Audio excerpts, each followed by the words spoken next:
In our world lead, the Afghan government could collapse just 6 months after the U.S. heads for the exits. That's according to a new intelligence report obtained by the Wall Street Journal. Joining us now is Texas Congressman Mike McCaul. He's a top Republican on the House Foreign Affairs Committee, as well as a Green Beret who served in Afghanistan, Daniel Elkins. Thanks to both of you for joining us. Congressman, let me start with you. What's your reaction to this intelligence assessment? Is this withdrawal doomed to mean that the Taliban take over? Well, I think the intelligence community has had a very different point of view from the State Department. The IC assessment's very grim. And I tend to agree with them that once our military finally pulls out, will be the end of July, they're really at the mercy of the Taliban. And they're already launching a spring offensive. And when our military, or when our troops withdraw at the end of July, I think you'll see a complete takeover of the country. Which gets us to, Daniel's story about the interpreters, that we promised we would get them a special immigration visa, and yet we haven't done that yet. It'll take about a year, at least a year, to process.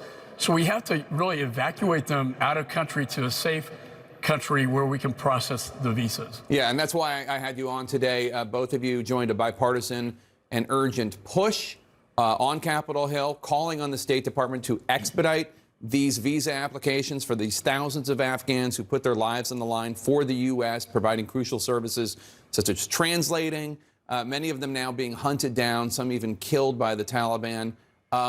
Daniel, as somebody who fought there and no doubt lost friends there, what's your reaction to the fact that as of now, the United States has still not made good on its promise to help these Afghans who helped people like you?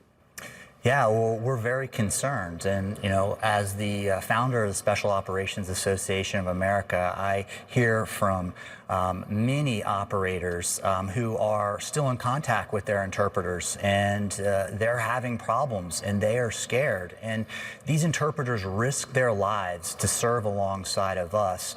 When I was in Afghanistan, I had the pleasure of knowing a young interpreter named Johnny, and on one of our missions, he sustained a pretty severe gunshot wound, and we rendered aid to save his life, and he survived. And months later, he was back wanting to do his role and job again because he so believed in what we were doing. And that's the type of commitment that these people have had to us, and we need to hold our commitment to them.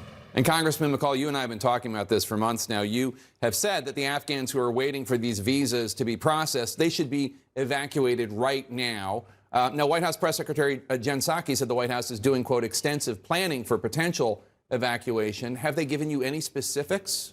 Well, Secretary of Defense Lloyd Austin testified today, along with the chair of the Joint Chiefs of Staff, Milley. They have developed a plan of evacuation, and it's up to state to find the safe country that we can evacuate them to. The one thing that's very clear is that they can't expedite the processing within 2 months. And that's the timetable we're on right now. So it seems to me the only decision to be left to made is by the president himself. I'll be meeting, with the White House tomorrow on this topic, and the commander-in-chief needs to make this decision. He made the decision to withdraw, and we accept that, but we have to protect the people who protected us over there, like people like Daniel. No man left behind, no one left behind. We have a moral obligation to protect them because they will be in the bullseye of the Taliban if we leave them behind. And Daniel, you're no doubt watching the map, as I have been. 50 of Afghanistan's 370 districts have now fallen to the Taliban since May, according to the UN. A peace talks negotiator tells CNN that it caught the Afghan government off guard, this offensive. Just talk to us about how urgent the situation there is for these special visa applicants, not only considering the pending exit, the withdrawal of U.S. service members, but also the Taliban offensive. Yeah, absolutely. So we are literally hearing daily from interpreters whose lives are being threatened as we speak. They are in imminent danger, which is why we must explore every option we can to get these interpreters and their families out. And if that means a safe haven before domicile here in the United States or in Europe, we need to make that happen. And we need to work collectively with our NATO allies as well, because these interpreters have helped and served right alongside alongside of them, just like they've served alongside of us. But there are significant concerns with the security in Afghanistan, and once the U.S. does permanently withdraw, that security concern is going to drastically increase. So I want to thank both of you for being here, and I want to tell you we're going to continue to cover this, and if these Afghans get slaughtered, we're going to cover that too. Our coverage and focus on this is not going to stop. Congressman Daniel Elkins, thank you so much for being with us. Thanks for having us.